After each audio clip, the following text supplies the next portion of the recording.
There's always a goal, set a goal for yourself. It doesn't have to be huge, it doesn't have to be go win the world show or, win a national title. For me, especially starting in the ranch riding and then the hunters, it was just get a good ride, increase my personal best score on the ranch stuff, actually make 8 out of 8 of my distances in the hunters. And when you take the pressure off yourself about going out and winning those big titles, it makes the little accomplishments so much better. And it actually pushes you a lot further along towards those big titles than you think. You are listening to the Horse Radio Network, part of the Equine Network family.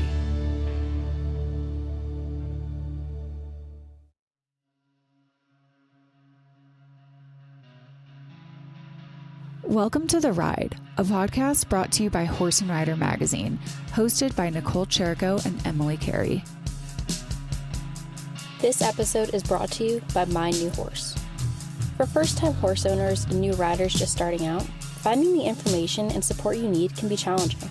That's why Equine Network has partnered with Sentinel Feed to bring you My New Horse, a place where equestrians just getting into horse ownership or riding will find the resources and community they need at precisely their stage of the equine journey. From important horsekeeping information and how-to videos to social media communities and more, My New Horse is your one-stop shop for all riders of all levels and disciplines who are eager to find easy-to-understand horse care information and guidance. Start your horse ownership journey today. Visit mynewhorse.com. Hey everyone, and welcome back to another episode of The Ride. I'm your host, Emily Carey, and I'm super excited today to be joined by Ellexxah Maxwell. Ellexxah grew up in the horse industry and has very successfully shown at all levels in a variety of disciplines. If anyone listened to my introductory podcast a while back with my co-host Nicole, you'll know that I was the New York State Quarter Horse Association Queen, and I represented New York at the Quarter Horse Congress in the Queen's Contest. And that's actually where I first met Ellexxah, when she was the Ohio Quarter Horse Association Queen.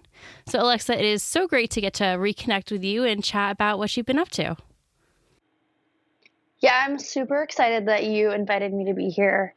As you said, I've grown up kind of in the horse world. My parents were horse trainers for quite a long time together, running Momax Training Center. And then my dad now has his own business with Maxwell Show Horses based in Kentucky now. I've probably been part of the horse industry for 20 some years. I mean, basically since I was born.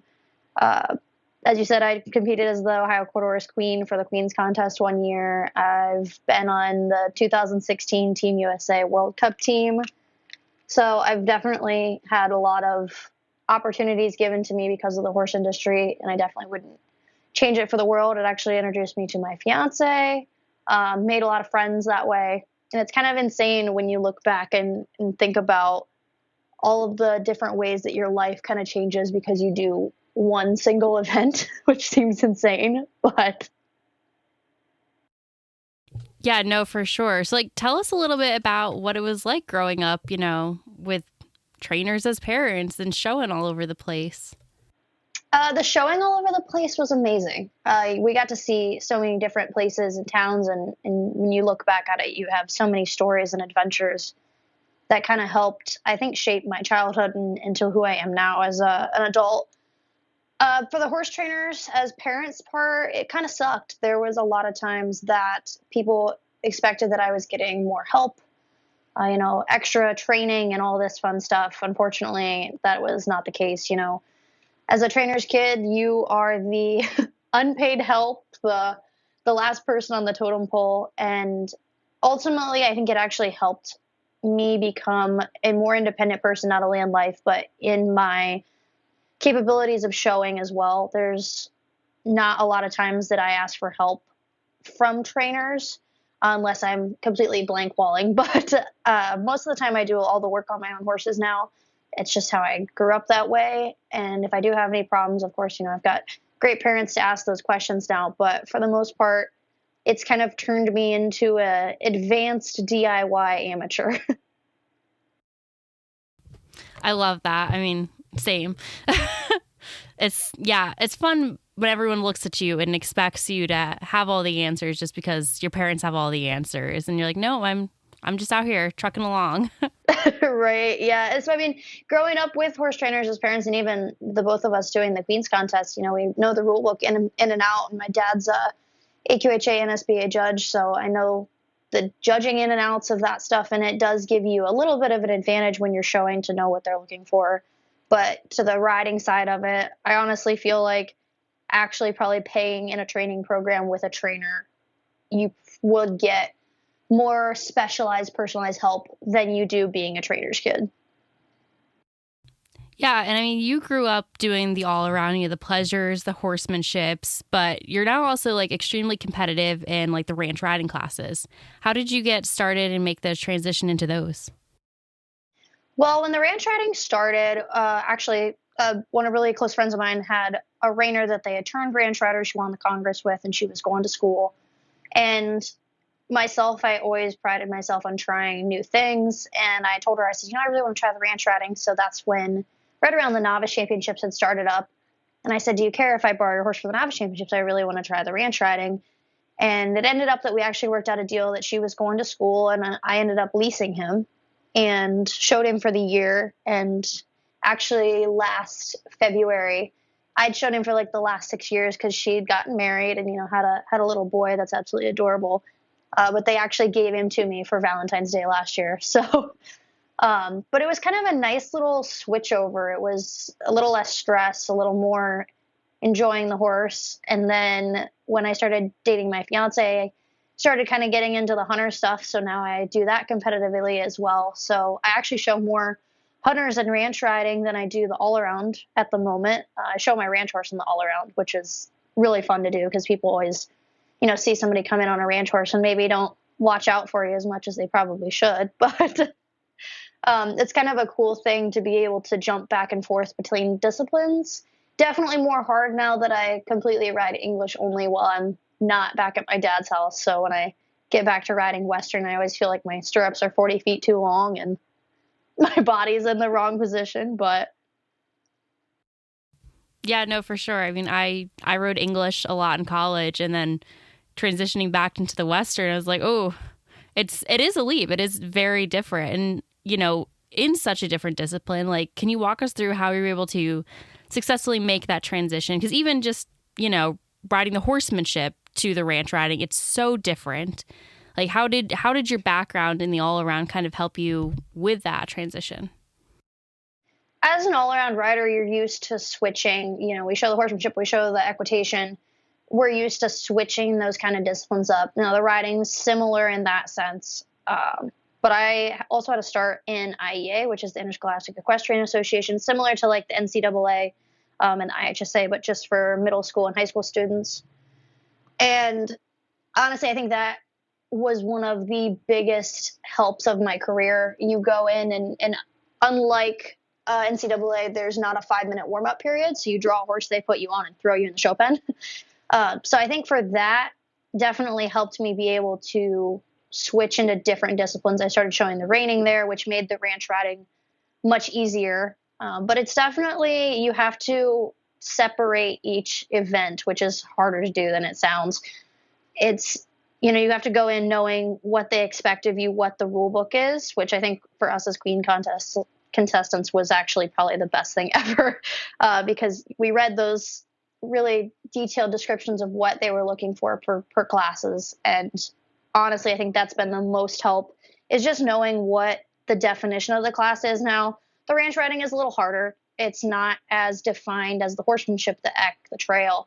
The ranch riding does have an ability to be to the judge's discretion. So you might be, in the 80s one week and in the 70s the next week, depending on what kind of type of horse they like. And especially with the ranch riding getting so competitive now. But I think definitely my background on the all around has allowed me to be able to move my body and my mind around a little softer and easier, rather than stressing myself out about showing all these different disciplines. Yeah, for sure. And I mean, the mental game must play such a huge role into that as you balance, bouncing between the hunters to the Westerns, and then the Western all around to the ranch. And of course, there's a lot of pressure on you, being Ellexxah Maxwell. Like, You're not kidding. How are you able to like mentally prepare and balance all of that? kid, I did a lot. I was super successful with my mare, and I actually was more balanced with that than when I started doing the hunters. The ranch riding was super easy because it was kind of a newer class when I started. So I think everybody was just kind of trying to figure it out as I went. And I have such a cool horse. The Crank Up the Band horse that I show in the ranch riding is such a cool horse anyway. But when I started doing the hunters, that was probably the biggest mental block I think I've hit in my show career, was because I had that mentality of, even when I switched to the ranch riding, I was going out and being competitive, placing at the Congress and winning the nation right off the bat. And then I went to the hunters and it was like a blind squirrel. I could not. I mean, I thought that, okay, it's advanced trail, definitely not. It took several years, and it was the one event in my life that I actually took a step back and I was like, maybe this isn't for me. Maybe this is one I'm not going to master. But I stuck with it. I had a green horse and we kind of learned together, which I think actually helped me in the long run. I trust this horse with my life now, which you kind of have to do in the hunters anyway. But it's definitely everyone, especially in the hunters and in the ranch riding too. You have those trainers and you watch that win all the time. They have bad days too. And it almost makes you, sorry if any of them are listening to this, sorry if it makes you feel bad, but we almost like it when you fail because it makes all the rest of us feel a little bit better. Yeah. No, yeah, definitely. Let's talk a little bit about some of the horses that you have. You said you're on a Crank the Band horse. Is that his name? Yeah, his name is Carl. His registered name is Crank Up the Band. Yeah, tell us a little bit about him. How long have you been riding him in the ranch? And the horsemanship, because you show him in both, right? Yeah. Mm-hmm. Yeah. So I started showing him in 2015, and I had taken him from my friend there and when she went to school. And I started showing him just on the ranch for, probably until about 2018, 2019, actually. I don't think I showed him as a horsemanship horse until I was an amateur. And I took him to a horse show just by himself one week, and as an all-around person, I showed so many classes in a weekend, and I just took one horse for one event because they didn't have the ranch trail. They didn't have the ranch rail at that point in time. And I was like, oh my God, I can't sit here for a 4-day horse show and show one class. Like, I can't do that. So my friends dared me to show him in the horsemanship. And I went out and he was the circuit champion. So then they're like, okay, we'll show him in the equitation. He loved that. He's actually won the NSBA World in the color amateur horsemanship. Then I put the showmanship on him. He's placed the NSBA World. He's placed at the AQHA World in the amateur showmanship.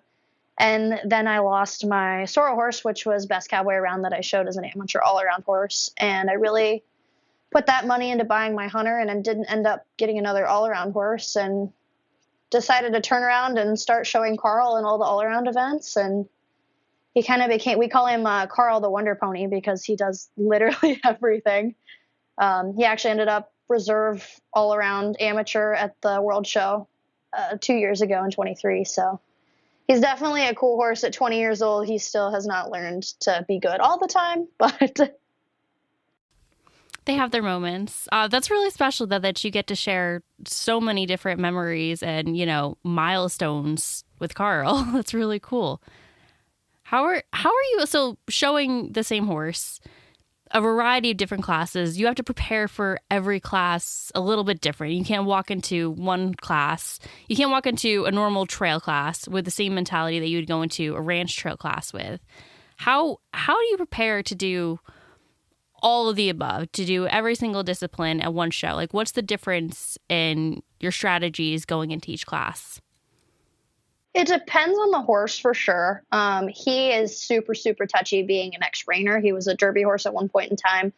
So the ranch riding, I will admit, I don't school as much. I normally actually put him in a snaffle and try to get his head a little up off the ground after I've shown the horsemanship, because it's funny. He has his bridle for the ranch riding. He has his bridle for the horsemanship. So he knows kind of the difference. So once I put the Western bridle on for the horsemanship, he puts his head down. He just sits in the bridle. He loves the equitation, though, because I can actually give him a little bit of rein. It's like English ranch riding, I think, for him. But it's definitely, you prepare your horse the way you feel that they need to be prepared. He's a weirdo. He's absolutely scared of plastic bags and everything. And in the showmanship, he is one of the coolest horses I've shown and one of the worst. I hate showing him in the showmanship because I swear to God, if the wind blows, I feel like he's going to leave the building. It never looks that way, but it's definitely, you have to feel your horse. And there's some days he wants to participate and others he's just like, you know what, I was just born to be a ranch rider. This is not for me. What would you say has been like the biggest learning curve as you stepped into this ranch world, besides, reading the book and learning all those rules? What else has been really like challenging, completely different? To not show over the top, in the horsemanship and the equitation and all the stuff that we show in the all around, even in the hunters, position is such a big deal. And I'm not saying that you can slouch or, flop around in the ranch riding either, but it's so much more of a relaxed event. The people are more relaxed. As someone who spends the entirety at the Congress, to go from ranch week to hunter week to the all around week, it's kind of insane to feel the shift. You have a bunch of people walking around during ranch week. Everyone's all chilled out. I mean, we're all done by 5:00. I mean, it's the most relaxing thing ever. No one has to wear expensive saddles, and it's actually become a really great intro for a lot of new members into AQHA as well. But there's definitely a shift when you turn into the all around world because it's so competitive. Not saying the ranch isn't competitive, but when you step, especially into the level 3 amateur stuff in the all around, that's a pool or an ocean that not many people want to jump into. Yeah, I mean, the non-pro, the AMEs, they are going for it, especially those upper levels. Yeah, and in the ranch riding, even, you've got Bud Lyon's wife and all of these top competitors. They are the most chill people. I mean, you would never know. It is definitely a different world, and it's kind of nice because it is very laid back. Maybe not as cutthroat as most of the all-around classes, although all of those girls are fantastically wonderful and nice. But we definitely, there's definitely a hell or high water kind of thing going on. No, for sure. It's a lot more cutthroat than I think people realize. For sure, especially when you're starting. Yeah, no, it definitely is. Yeah, let's talk a little bit about some of the mentors that you've had. Tell us about, some of the mentors that you've had that have helped you throughout your show career and what's been special about those programs, if there are any. Oh, the list is eternally long as a trainer's kid. That is one of the upsides to that is every trainer kind of becomes your extra parent in a way. And first and foremost is probably Becky Schooler. She is the reason that I had the Zips Bossy chip mare. She has taken me under her wing multiple times, especially when we traded out kids. Her daughter, Daughtery now, was Ty Paris. Trained with my dad a little bit, and I trained with Becky simply because we both wouldn't listen to each other's parents, so we got kid swapped a couple times.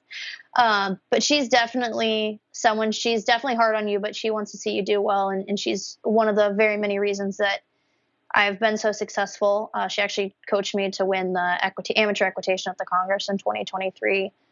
A good friend of ours, Sarah Bernatowicz, went to the World Show with me. She's been my pit crew, my gate chief, whatever you want to call her, running me from 6 pens in another and getting horses ready for me and giving me all kinds of advice. Kelly McDowell, there's been multiple times that Kelly has stepped up to the plate and helped me out. Chuck Briggs has stepped up. I mean, there's so many trainers that will see you struggling and be like, hey, try this to fix it and give you pointers. So there's so many people I could name and that I haven't named that are just such instrumental people into my experience in AQHA. Chad Evans gave me a halter off his bridle one day because at the Youth World right before I went into the semifinals of the horsemanship, I broke my bridle. It fell off my horse's head.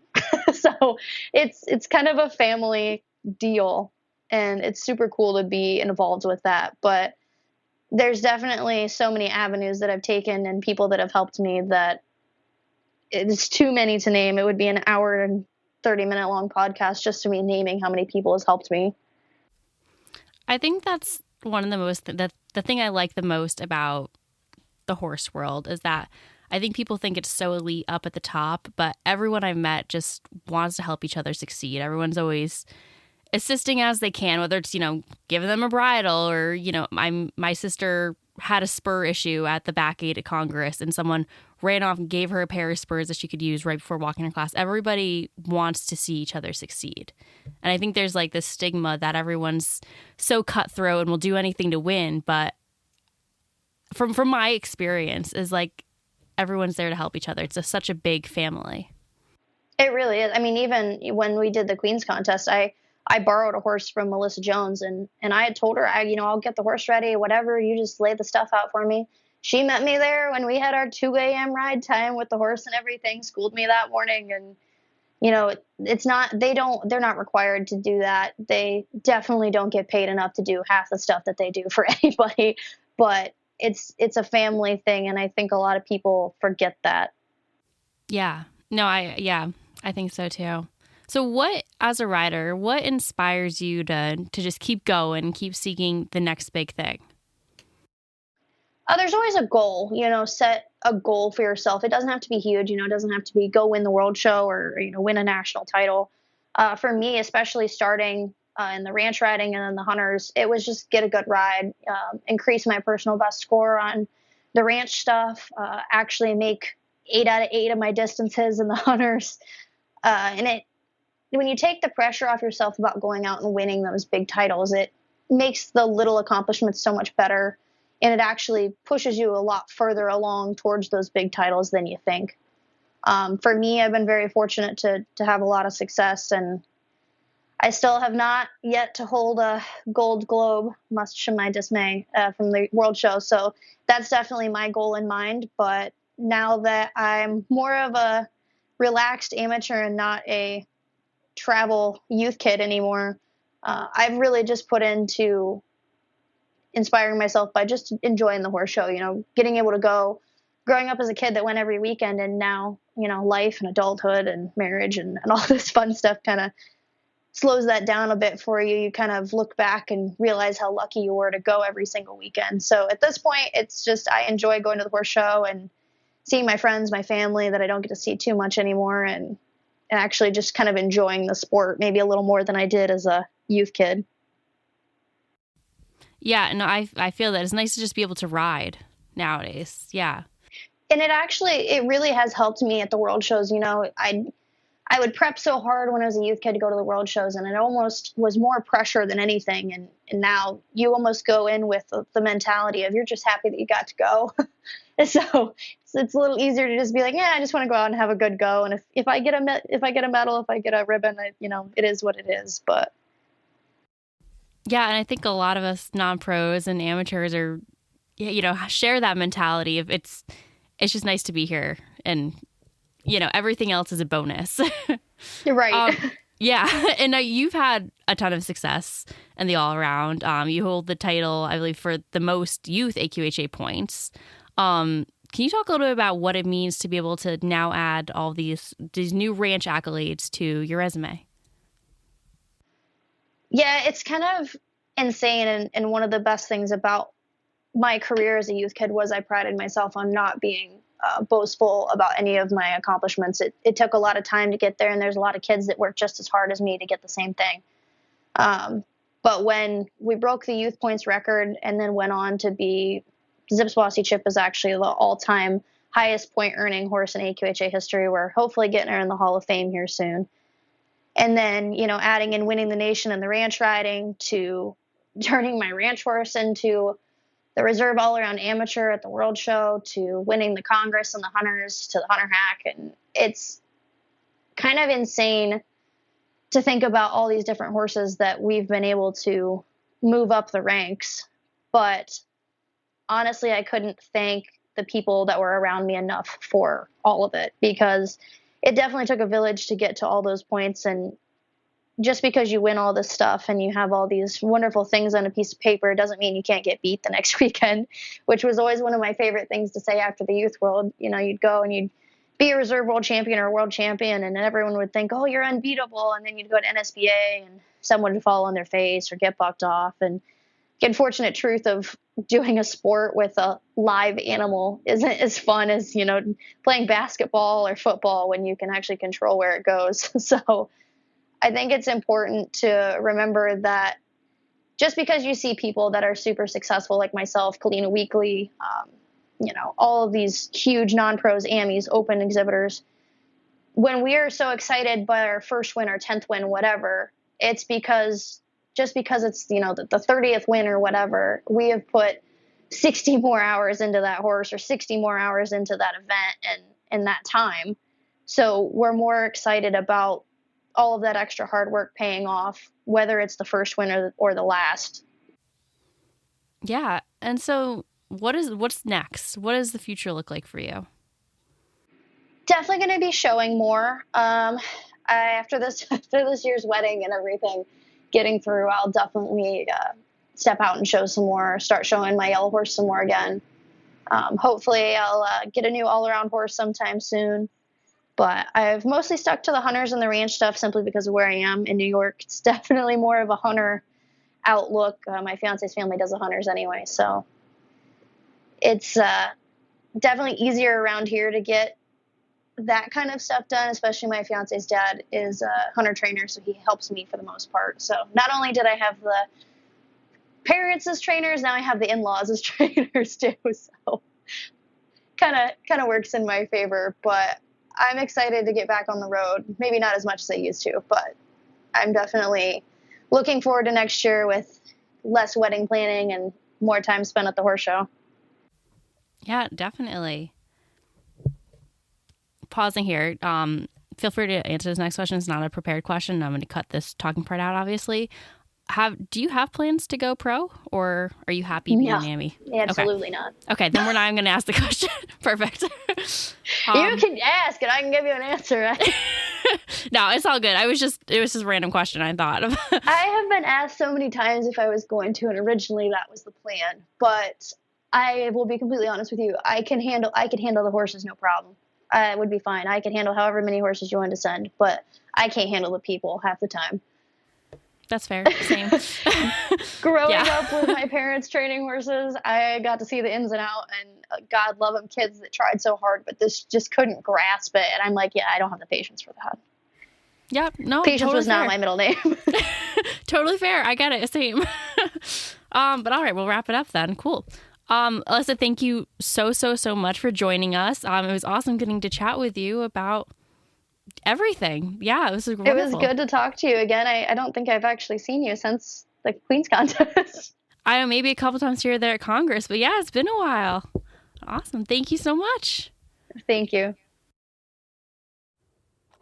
Once again, we'd like to thank My New Horse for sponsoring this episode of The Ride. Thank you guys for tuning into the Ride podcast. We hope you enjoyed this episode, and please be sure to subscribe wherever you listen to podcasts.